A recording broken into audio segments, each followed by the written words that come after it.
ஆனால் அரசியல் மாற்றம் ஆட்சி மாற்றம் சிஸ்டம் சரியில்லை, சிஸ்டத்தை சேஞ்ச் பண்ணணும், அரசியல் மாற்றம் ஆட்சி மாற்றம் இப்போ இல்லைன்னா எப்பவும் இல்லை அப்படின்னு சொன்னதுக்கு ஏன் எப்போ இல்லைன்னு சொல்கிற அதுக்கான காரணங்களை சொல்லுன்னு யாருமே கேட்கல. அவருடைய தேர்தல் அறிக்கையில் தெல்ல தெளிவாக பாமரனும் புரிஞ்சுக்கிற மாதிரி அவர் கொடுக்காத வரையிலும் இவர் பேசுனது ஒரு ஸ்லோகன் தான். இது மிக சாதாரணமான பொறுப்பு இல்லை. தமிழ்நாட்டினுடைய ஆட்சியை மாற்றி நாங்கள் சிஸ்டம் ஆட்சி கொடுக்க போகிறோன்னு வாயில் சொல்லிட்டு இருக்கலாம். ஆனால் அது செய்யணுங்கிறது மிகப்பெரிய தாத்பரியம் வேணும். இப்போ ஆட்சி மாற்றம் அரசியல் மாற்றம்னு சொல்லிட்டு ஒரு தேர்தல் அறிக்கை கொடுத்ததுனால எங்கள் தேர்தல் அறிக்கைக்கு உங்களுக்கு என்ன வித்தியாசம் இருக்குது அப்படிங்கிற கோணத்தில் திராவிட முன்னேற்ற கழகம், அண்ணா திராவிட முன்னேற்ற கழகம் பேச ஆரம்பிக்கிறாங்க. அப்படின்னா ரஜினிகாந்த் அவர்களுடைய தேர்தல் அறிக்கை அந்த இடத்துலையே காணாமல் போயிடுச்சுன்னு அர்த்தம். அண்ணா திராவிட முன்னேற்ற கழகம், திராவிட முன்னேற்ற கழகம் இந்த ரெண்டு கட்சிகளையும் எந்த காரணத்தை கொண்டு விமர்சனமே செய்ய போறதில்லை. ஒரு ஆட்சி மாற்றம் அரசியல் மாற்றம் அவர் மூலமாக நிகழும்னு ஒரு தமிழகத்தினுடைய தலையெழுத்து அப்படி ஒன்று இருந்தது அப்படின்னீங்கன்னா அது நிகழட்டும். இல்லைன்னா இப்போ இருக்கிற ஆட்சிகளே மிகச்சிறந்த முறையில் தான் கொடுத்துட்டு இருக்கிறாங்க. அவர்களுக்கும் அவர் சொல்லுறதுக்கு இன்றைக்கி இருக்கிற ஆட்சிகளுக்கு எந்த பெரிய வித்தியாசம் கிடையாது, எந்த மாற்றம் வரப்போகாது, எந்த மாற்றம் கிடைக்க போகிறதில்ல, எந்த மாற்றம் வரப்போகிறதில்ல அப்படிங்கிறது அவருடைய தேர்தல் அறிக்கை மூலமாக புலப்பட்டால் யாரும் பயப்பட வேணுங்கிறதில்ல. மீண்டும் திமுகவோ அண்ணா திமுகவோ ஆட்சிக்கு வரும்.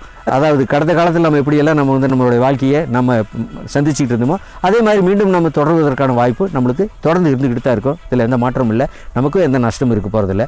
அதனால் வர்ற டிசம்பர் 31ஆம் தேதியை நம்ம எல்லோரும் பொறுத்திருந்து பார்க்கலாம். அந்த தேதியில் என்ன விடிவு காலம் வருங்கிறத நம்ம தெரிஞ்சுக்கலாம்.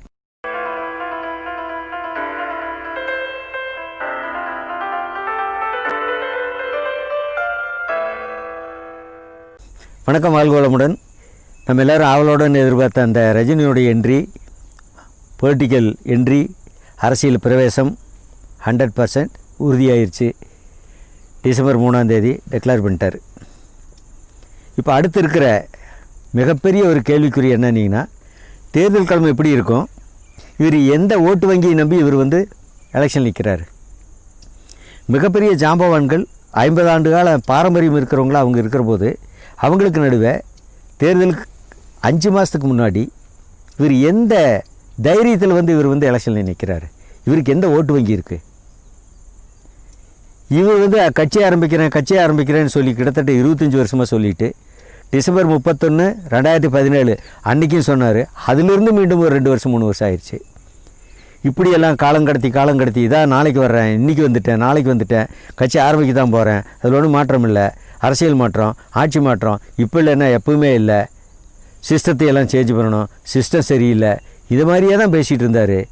ஆனால் மக்கள் மத்தியில் நம்பிக்கையும் வருது, நம்பிக்கையும் இல்லாமல் போகுது. நம்பிக்கை ஏன் வருதுன்னா, எல்லாருமே இந்த 50 ஆண்டு கால ஆட்சிக்கு ஒரு மாற்று வராதா, ஒரு மாற்றம் கிடைக்காதா அப்படின்னு எல்லோரும் ஏகிட்டு இருந்தாங்க. வீட்டில் கூட சமைச்ச சமையலையே மாற்றி நம்ம சமைக்கிறோம். 2 வருஷத்துக்கு ஒரு கடையில் குறிப்பிட்ட கடைக்கு நம்ம வாடிக்கையாளராக இருந்தோம்னா இன்னொருத்த கடைதார் தானே அங்கே போயிடுறோம்.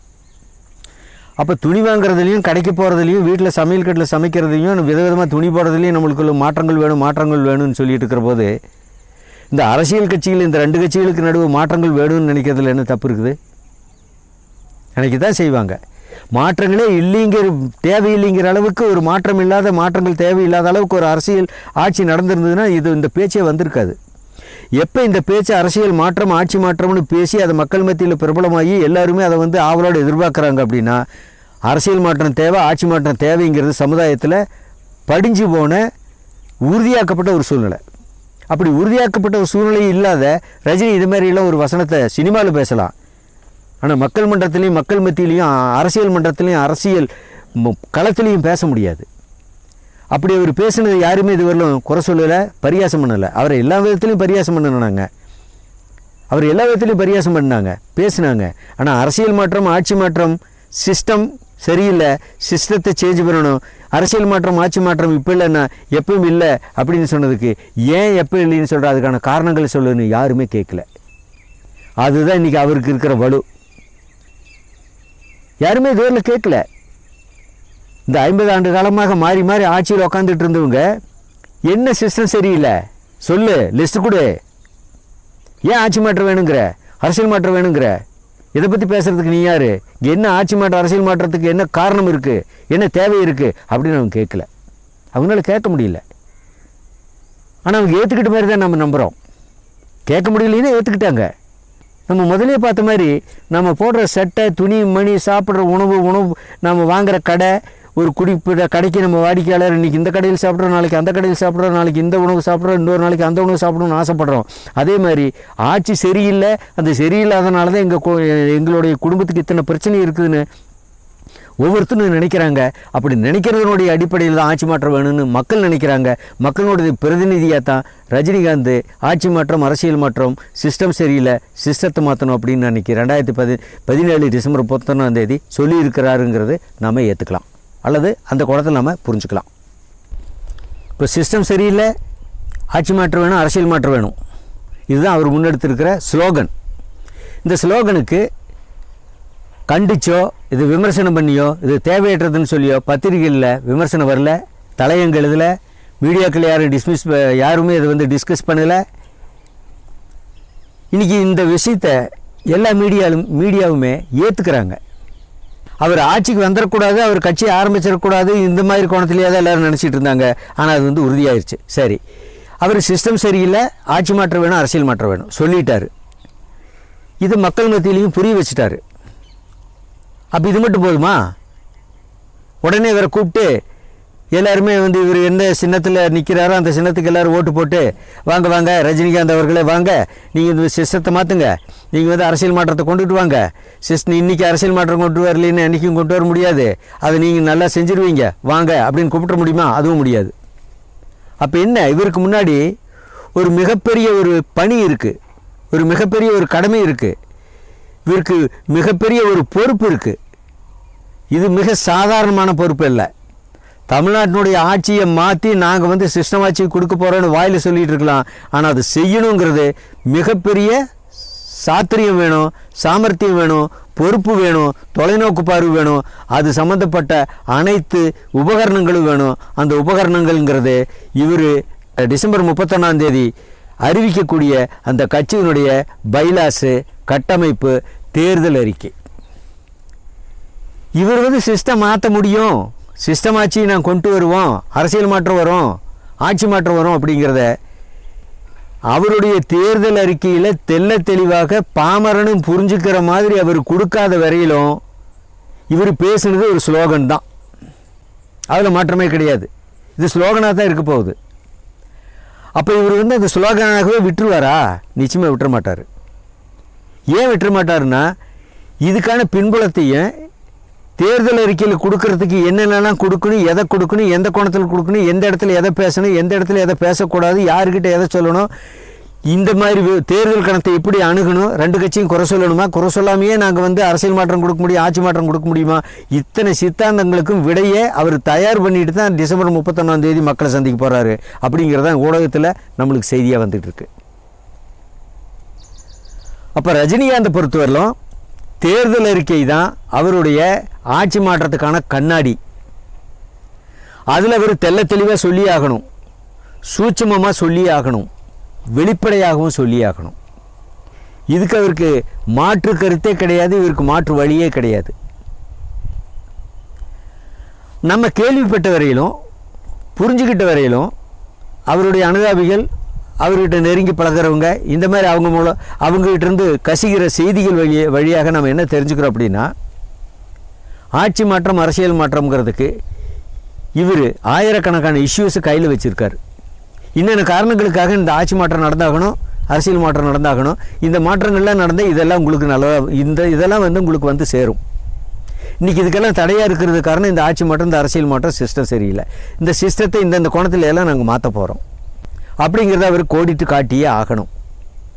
ப்ளூ பிரிண்ட் மாதிரி போட்டு கொடுக்கணும். அந்த ப்ளூ பிரிண்ட் தான் எலெக்ஷன் அறிக்கை. அந்த ப்ளூ பிரிண்ட்டுக்கு இதையெல்லாம் நாங்களே தானே செஞ்சுட்டு இருக்கிறோம், இதைத்தானே நாங்கள் செஞ்சுட்டு இருக்கிறோம், நீங்கள் இதுக்கு வர்றீங்க, நீங்கள் புதுசாக என்ன கொடுத்துட்றேன்னு சொல்லிட்டீங்க, நீங்கள் இப்போ ஆட்சி மாற்றம், அரசியல் மாற்றம்னு சொல்லிவிட்டு ஒரு தேர்தல் அறிக்கை கொடுத்ததுனால எங்கள் தேர்தல் அறிக்கைக்கு உங்களுக்கு என்ன வித்தியாசம் இருக்குது அப்படிங்கிற கோணத்தில் திராவிட முன்னேற்ற கழகம், அண்ணா திராவிட முன்னேற்ற கழகம் பேச ஆரம்பிக்கிறாங்க. அப்படின்னா ரஜினிகாந்த் அவர்களுடைய தேர்தல் அறிக்கை அந்த இடத்துலையே காணாமல் போயிடுச்சுன்னு அர்த்தம்.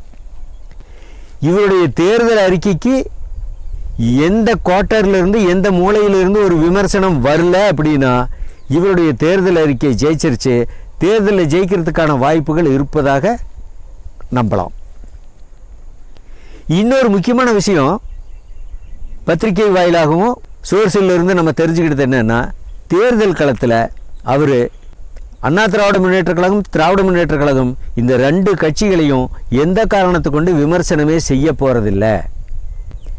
அவங்கள குறை சொல்ல போகிறதே கிடையாது, அவங்கள பிழை கூறி பேச போகிறது கிடையாது, அவங்களுடைய சித்தாந்தத்தை நான் கேலி பேச மாட்டேன், அவங்களுடைய அரசியல் சித்தாந்தத்தில் நான் உள்ளே போய் நுழைஞ்சு எதையும் நான் பரிகாசம் பண்ண மாட்டேன், அவங்கள சங்கடத்துக்கு உட்படுத்த மாட்டேன்.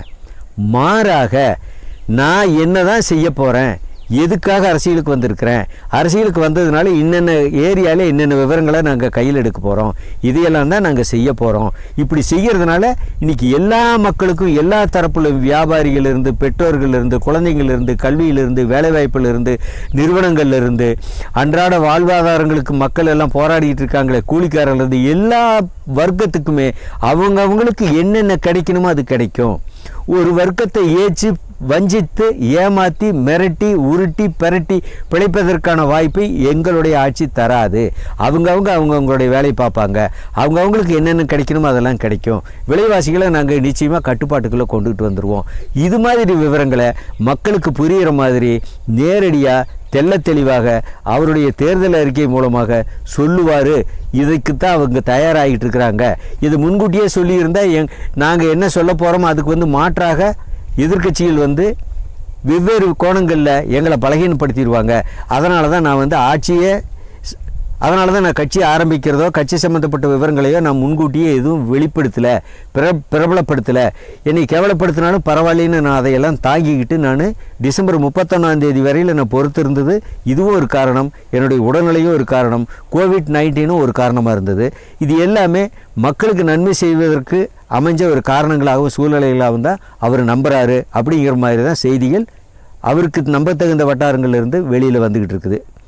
அதனால் 2021 தேர்தல் களம் ரஜினியினுடைய பாசிட்டிவ் அப்ரோச், ஆன்மீக அப்ரோச். யாரையும் குறை சொல்ல வேண்டாம். நான் என்ன செய்வேன், நான் இன்னென்னதெல்லாம் செய்கிறதுனால உங்களுக்கு என்னென்னலாம் கிடைக்கும், இத்தனை நாளாக கிடைக்காம இருந்ததுக்கெல்லாம் என்னென்ன காரணம்னு நீங்களே புரிஞ்சுக்குங்க. கிடைக்காம இருந்ததுக்கான காரணங்களையெல்லாம் நாங்கள் எடுத்துருவோம். அந்த எடுக்கிறதுன்னு சொல்கிறதுக்கு பேர் தான் ஆட்சி மாற்றம், அரசியல் மாற்றம், சிஸ்டம் சேஞ்ச். இந்த கோணத்தில் அவருடைய அரசியல் பிரவேசம் இருக்கும்னு எல்லோரும் நம்புகிறாங்க. இந்த செய்தி 2020 டிசம்பர் 31 பிரகடனப்படுத்துறதுக்கான வாய்ப்புகள் இருக்குது. அன்றைக்கு வரையில் நம்ம பொறுத்திருந்து பார்க்கலாம். ஒரு ஆட்சி மாற்றம், அரசியல் மாற்றம் அவர் மூலமாக நிகழும்னு ஒரு தமிழகத்தினுடைய தலையெழுத்து அப்படி ஒன்று இருந்தது அப்படின்னிங்கன்னா அது நிகழட்டும். இல்லைன்னா இப்போ இருக்கிற ஆட்சிகளே மிகச்சிறந்த முறையில் தான் கொடுத்துட்டு இருக்கிறாங்க. அவங்களுக்கும் அவர் சொல்லுறதுக்கு இன்றைக்கி இருக்கிற ஆட்சிகளுக்கு எந்த பெரிய வித்தியாசம் கிடையாது. எந்த மாற்றம் வரப்போகாது, எந்த மாற்றம் கிடைக்க போகிறதில்ல, எந்த மாற்றம் வரப்போகிறதில்ல அப்படிங்கிறது அவருடைய தேர்தல் அறிக்கை மூலமாக புலப்பட்டால் யாரும் பயப்பட வேணுங்கிறதில்ல.